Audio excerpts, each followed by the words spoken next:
Hi, boys and girls. This is Ms. Holub. So this is a quick little tutorial on how to use boom cards. So I'm going to start putting them in our assignments as kind of an extension activity. So for example, this one's going to be over practicing counting. So when you click on the link, you will be asked to sign in.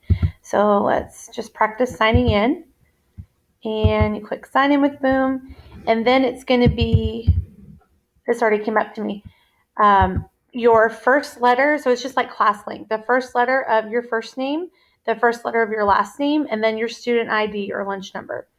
And then you click next, and then the password's the same for everyone. It's my last name, all lowercase, HOLUB. Okay. Then click sign in, and you say, yes, that's me.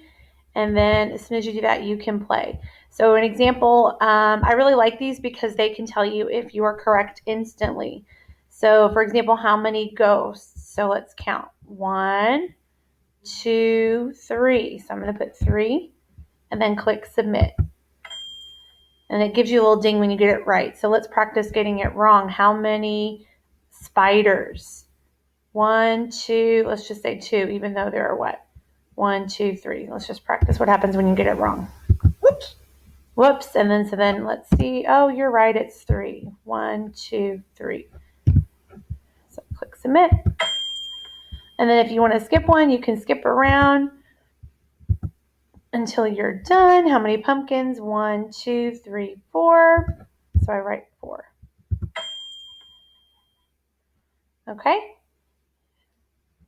And if you need to go and do something, you can click save and quit, and then it saves your work. So when you go back in the link, it'll pick up where you left off. So let's see, we'll go back and play again. See, it picks up right where you left off. Okay. Thanks for watching, and let me know if you have any questions about boom cards.